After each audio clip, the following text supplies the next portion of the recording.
On today's show, the Phoenix Suns fall to the Memphis Grizzlies 114-113, losing their fourth straight game.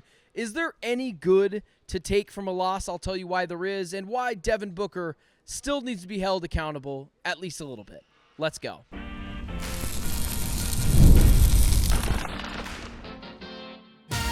You are Locked On Suns, your daily Phoenix Suns podcast, part of the Locked On Podcast Network, your team every day.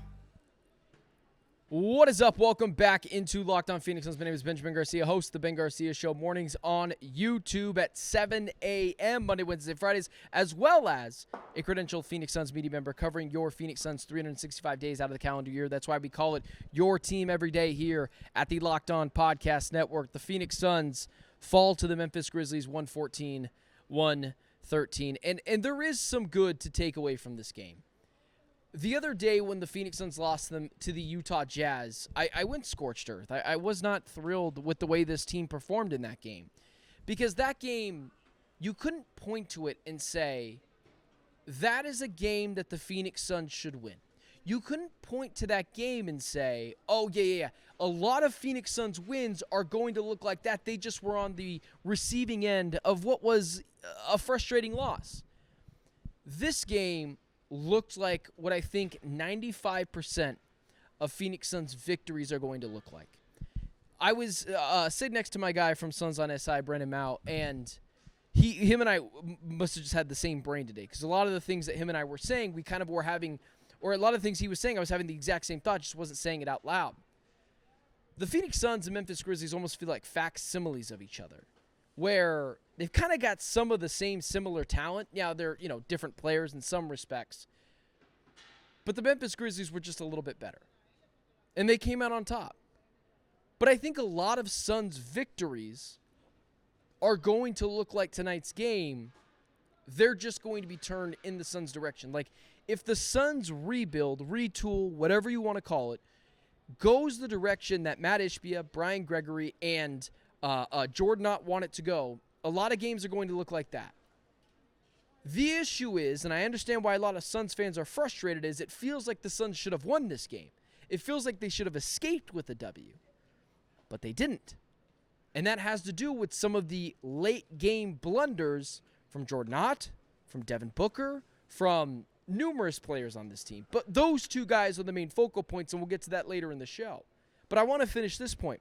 A lot of Phoenix Suns victories are going to look like tonight. So, yes, I'm going to rip into Devin Booker once again tonight. And I'll get into that in the second segment. I don't want to spoil all the things I have to say, because there were some good from Devin Booker tonight, but he still shot 38% from the field. That's not good enough for a supermax player. If the rebuild goes well, the retool goes well, a lot of Suns victories are going to look like this in March, in April, in February, if the Suns progress to where they want to go. I'll be honest with you. I thought the Suns played a pretty good game.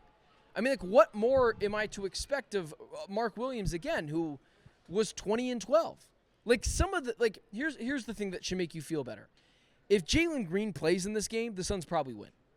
If Dylan Brooks plays in this game, the Suns probably win. It's much better to be in the camp of the Suns lost this game because they had a couple of key injuries than be in the camp of last year where their star players were injured and they didn't have any depth to deal with it, and they were trying to win a championship. Whether the Suns want to tell you that was the case or not, they were absolutely trying to. And so the way the Suns lost this game, you're kind of live with it a little bit. Because as much as I want to go scorched earth like I normally will do if the Suns lose games in asinine fashion, I don't think tonight was asinine fashion. This felt like a young team who hadn't played together super long, couldn't figure out how to close it out in the end. If we're going back, to the whole moment of the game thing, clearly this isn't the moment of the game, meaning clearly this one play wasn't, because the Suns ended up taking the lead after this. But this perfectly encapsulates what a young, I don't want to say dumb, because that's not true. They're all obviously very smart players, but what a young team, whether coach or players, comes into play, and it costs them games. At 5:59 left in the fourth quarter, I think it was Cedric Coward. hits a corner three, and the Suns clearly foul him. The Suns have one timeout left. It was a terrible challenge. They challenge it because Jordan Knott was believing his guy, and the Suns lose that challenge. They don't have any more timeouts for the last, or they have one more timeout for the rest of the game. They end up losing their timeout later in the game at the 2-minute spot where Devin Booker once again lost the ball because he's had issues with the turnovers. Jordan Knott calls a timeout in the final 2 minutes. The Suns lose both of their timeouts. They go the final 2 minutes without any timeouts. That is a coaching issue. And then from the offensive perspective, from the team perspective offensively, like this was a lot of Devin Booker in the fourth quarter. Everyone get on my shoulders and get the hell out of the way. But there were still some things where, like with Devin Booker, which we'll get into later, that can't happen. The final 2 possessions of the game, Devin Booker went back into shot chucking. Don't find the right spot, Devin Booker, to shoot your jumper. But some of that does fall on Jordan Knott because they obviously lost a couple of timeouts. My main takeaway is they lost this game, and the Suns are going to lose more games this year. They've got the Utah Jazz coming up on Friday. That almost feels like as must of a win that it can be in, at that point, late October, that it could be at this point. But, like, I can't sit here and not be honest with you and tell you that I'm not angry. I'm actually, it feels like the Suns, and again, this is all, off the cusp, the game just ended. It feels like the Suns, through the first now 5 games of the season, they've now fallen to 1-5. They are 1-4. They've now fallen to 1-4. They've lost 4 straight games. But it feels like the Suns are finally putting together a complete game of basketball. They almost had it tonight. They almost had a complete game of basketball. They almost went 4 quarters of good defense, fight back in this game, get back into it in the fourth quarter, kind of do away with the bad fouls and the bad challenges, and they almost washed away all that. But they ended up not doing it because they're not only a young team, but they're a team that hasn't played together very long with the first-time head coach. So, you guys know I'll go scorched earth. I've done it before. I did it on the Jazz game because it felt like that game that you lost to the Utah Jazz was about you not wanting it more than the Utah Jazz. I can't point to that game and tell you, well, 131-128, the Suns are going to win a lot of games that way. They're just simply not. The Suns are going to win games that look like bar fights. They're going to win games by outwilling the opposing team. And I thought tonight looked the most like it than any game this season, even more than the Sacramento Kings game. Because if you remember correctly, in that Sacramento Kings game, through the first 2 quarters, the Suns looked terrible. Through the first, second, most of the third, and a lot of the fourth quarter, probably half of it, the Suns played a nearly complete game of basketball. But these are the games that if the retool goes as the 3 guys, Brian Gregory, Matt Ishbia, and Jordan Knott, want it to, they'll win these games in April, in March, in late February. But they've just got to learn how to win. Like, Devin Booker knows how to win. We know he has. He's been to the finals before. He's made deep playoff runs. He's looked really good in the playoffs before. Like, he knows how to win, but he's one player. He's one player. And you saw that late in this game. For most of this game, Devin Booker was terrible. He had 3 points, I believe, going into halftime. He's terrible. And then he turned on in the fourth quarter, and he kind of showed his ability, like, I know how to win. The rest of the team didn't know how to win.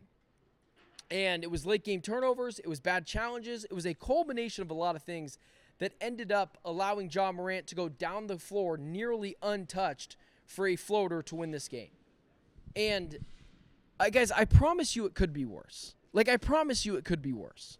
The Friday game, was it the Friday game? The Monday game? Whatever. The Monday game against the Utah Jazz.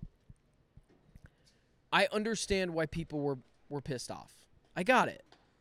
The Suns told us all year, or all offseason, they were going to be the team that gets on the floor, plays stifling defense, does all the little things, and the Utah Jazz did that, and the Suns didn't do that. I get why you're pissed off if they lose that game. But games like tonight, these are the games they're supposed to win. But it's early in the season. They're a young team. They don't know how to win yet. It's not a pass. I'm not giving them a pass. But I can't, I like the way they fought. I like the way this Suns team came in and gave the Grizzlies everything they can handle. The Grizzlies are a good team.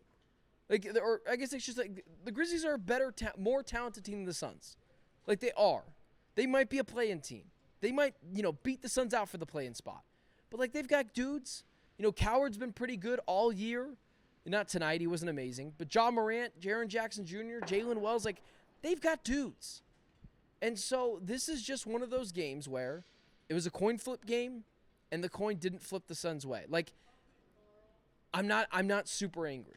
And I know after every loss you want a pound of flesh, but my job is also to kind of be the voice of reason a little bit.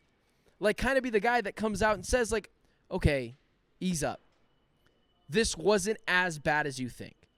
The Utah Jazz one was. The Clippers Nuggets one, you chop those things up to, that's just a team that's really good and trying to win right now, and the Suns aren't nearly as talented as them. My final caveat to this would be, these types of losses are not going to be acceptable for very long. There will be a shelf life on these where you say to yourself, okay, you now have to win these games. But, doggone it, I'm not that angry.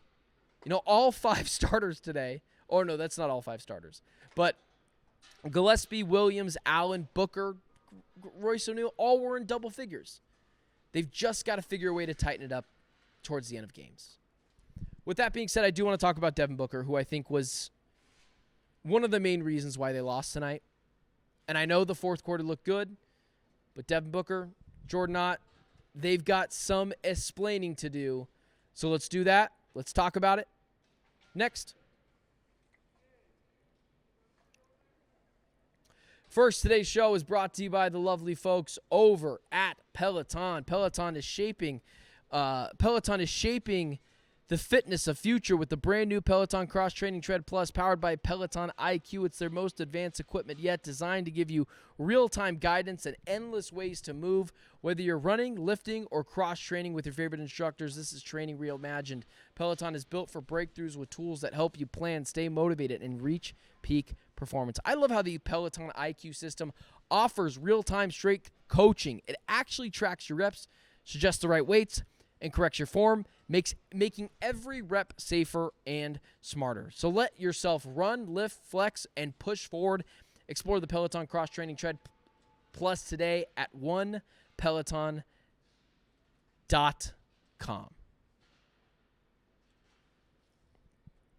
All right. Let's get to Devin Booker. I don't know what it is when it comes to Devin Booker. The way I've always done things is I'll call it how I see it. My eyes won't lie to me. I am going to watch the game and tell you exactly what I think. I don't need to look at a box score sometimes. Your eyes will not lie to you. That's just how I feel. I truly don't believe in just blindly looking at a box score and saying, oh, Booker was great tonight. The other night, I don't remember who it was, but someone posted Devin Booker, 31 points. And I'm like, he shot 42% from the field as a supermax player on, I think it was 30-plus shots or something insane. That wasn't good enough. I don't know what it is with Devin Booker, that if you go after him, you're you hate him, or everyone else can do their things their own way. There is no golden boy in sports in Arizona. Anyone can get it. Kyler Murray can get it. Kevin Durant last year could get it. And now it's Devin Booker's time too. Booker, in the fourth quarter, was really good. He was masterful. And for him to be able to shake off a really bad start to this game and will the team back into it, I got to hand that to Devin Booker. I truly do.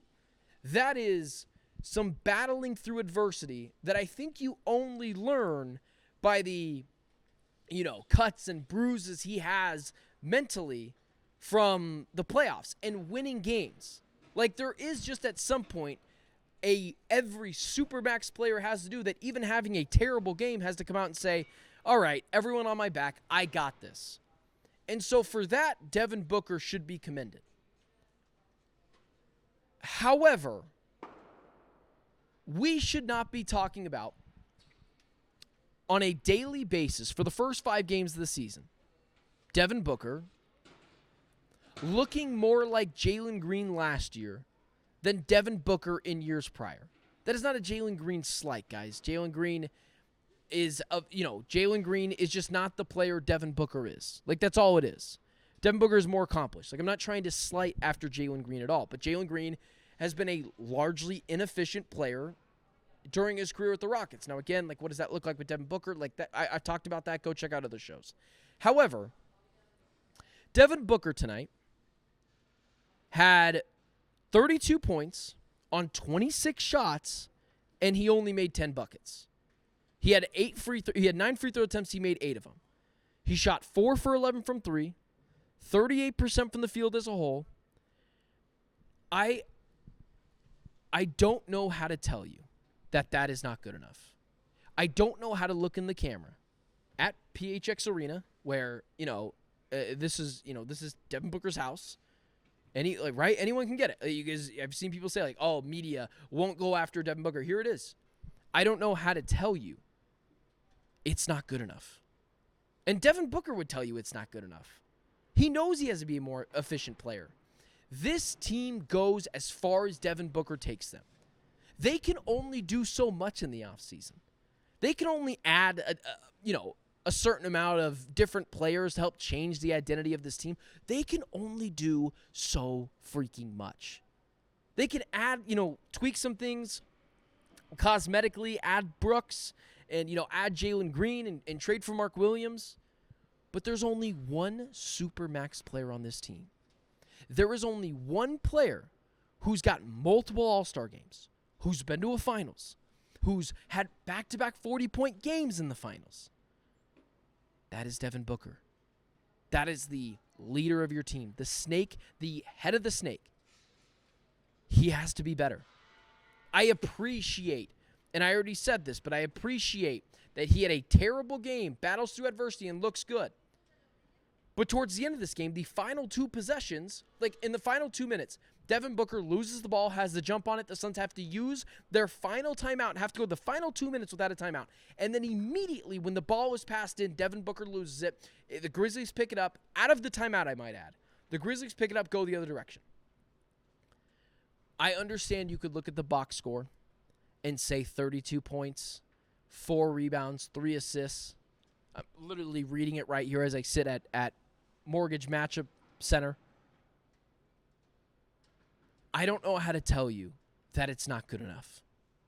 If the Suns told you in the offseason what they thought of Devin Booker, they told you what they thought of him. They said, this is our super max franchise cornerstone piece.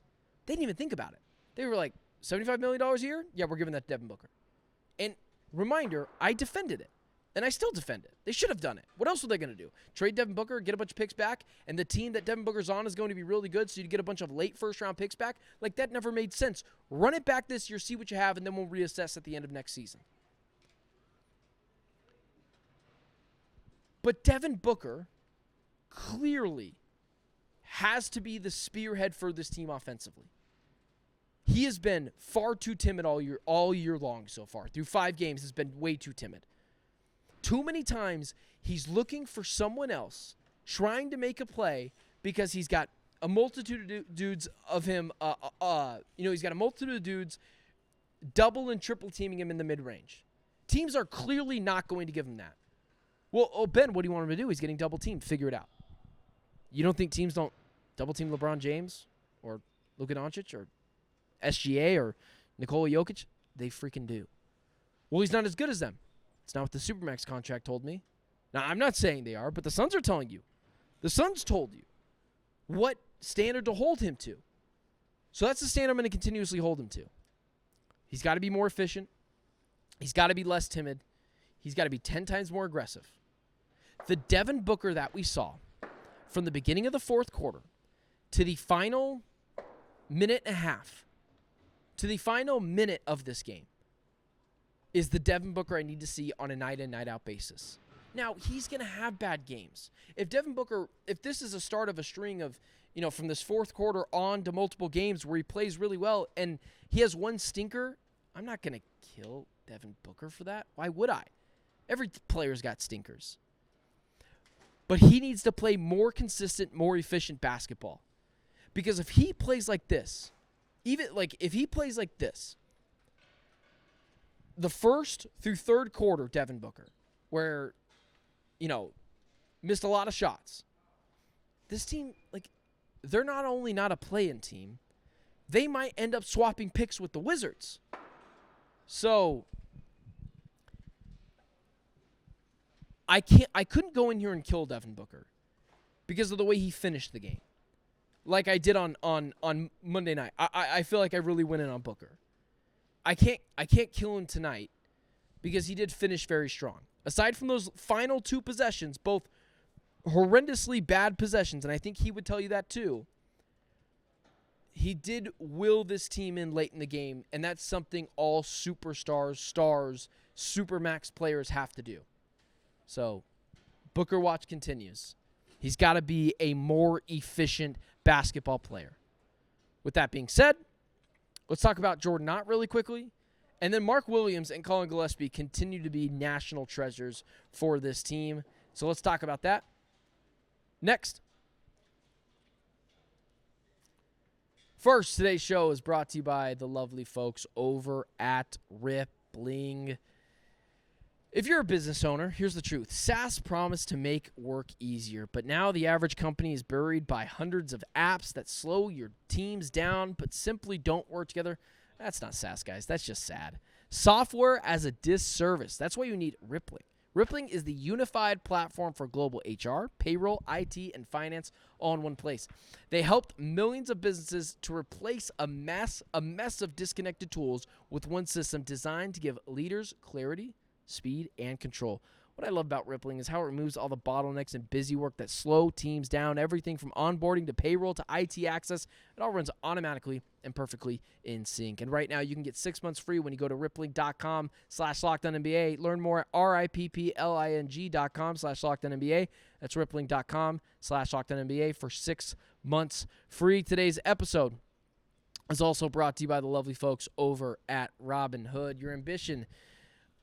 Your ambition just met its match. With Robinhood, you play for the win, not just on game day, every day, locking in every opportunity, beating your PR, beating it again, channel that drive your money. Robinhood puts you in control of your money. Trade stocks, ETFs, options, futures, and crypto, all on a platform. You can now build and execute your own trades from a desktop with a Robinhood Legends advanced tools. Take advantage of the new Robinhood strategies with a tailored portfolio managed by a team of experts. You can expect more from yourself, expect more from your money. Get started today at Robinhood.com/yourmoney. Again, that's Robinhood.com/yourmoney. Your money, your move.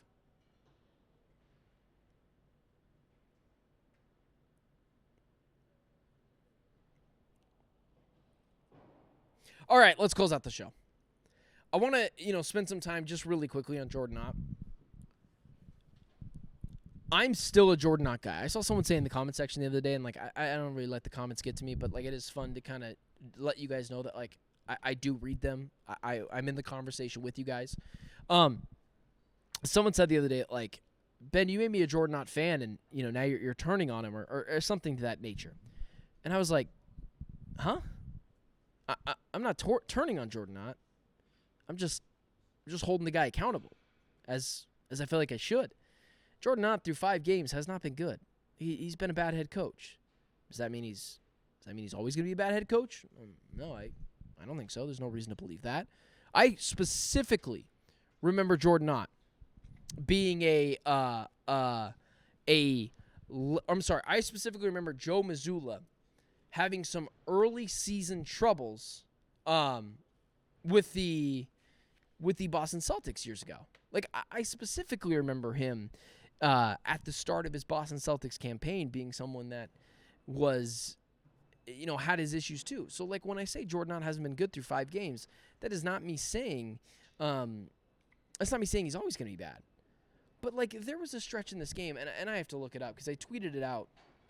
I tweeted it out on purpose so I could have the ability to look back at it later in the game. But The way he's toying with rotations, guys, I simply don't understand. But I tweeted this out. This was in the first quarter, by the way, when the Suns were ahead. A lineup of Grayson Allen, Oso Ighodaro, Colin Gillespie, Isaiah Livers, and Nigel Hayes-Davis, no joke, might be one of the worst in the NBA. To make it worse, that lineup immediately surrendered the lead. Seriously, what the hell is Jordan Knott doing? That was my tweet. Isaiah Livers, Oso Ighodaro, Nigel Hayes-Davis. How many times do I have to say this? Like, these guys should not be playing over Rasheer Fleming and Kamal Malawach. I continue to say it now. People are starting to follow my lead, which is, kind of great with this because it makes me feel like, people have to, I really am paying attention to what's going on in the during the Phoenix Suns games. But it's just like, what does Oso Ighodaro do well? He does a lot of things okay. He's a good second-round pick, but what does he do super well? I just don't know, guys. I need to see more Kamal Malawach. I need to see more Rasheer Fleming. I'm just repeating myself at this point. But the rotations are iffy. That challenge late in this game was just terrible. Just awful. That should have never been challenged. And ultimately, it cost the Phoenix Suns a timeout, and it very clearly could have cost the Suns the game. We just don't know that, obviously, because there was a bunch of other things. But it played a factor in the Suns losing. So, Jordan Knott's just got to be better. Rotations got to make more sense. The challenges have got to be better. The use of timeouts have got to be better. Like, the final 2 minutes of this game, they didn't have a timeout. Part of the reason why Devin Booker chucked up a terrible shot to end this game is Jordan Knott couldn't advance the basketball. That has to do with Jordan Knott. Some brief praise really quickly. As we kind of look at the box score to end this thing out. For all the people out there, I said, and I don't have the numbers out in front of me, so I need to get those for tomorrow's show or the day after, but I knew Mark Williams was going to be a good player offensively. I saw what he did in Charlotte. But damn, has he been really impressive defensively for large stretches. Like, this is where the trust your eyes, not the statistics. I haven't seen the statistics yet on Mark Williams defensively. But I would almost guarantee they're better through 5 games of the season than they have been with the Charlotte Hornets his entire career. He's been a better rim defender. I think he's, footwork-wise, he's not getting beat off dribbles. He has been really nice addition to this team. Like, right now, you're paying Mark Williams. And Colin Gillespie, too, guys.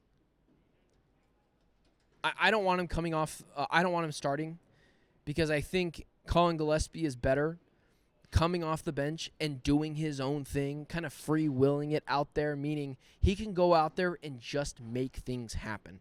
Bring the ball up the court, get people open.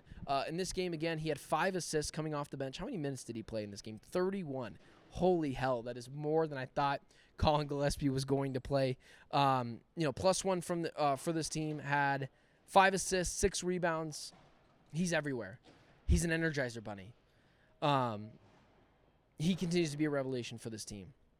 Royce O'Neill, like, it's so frustrating. This is the one thing where it's so frustrating the Suns lose these games, which is why I put a lot of it on Devin Booker, is Royce O'Neill's been freaking good for this team offensively.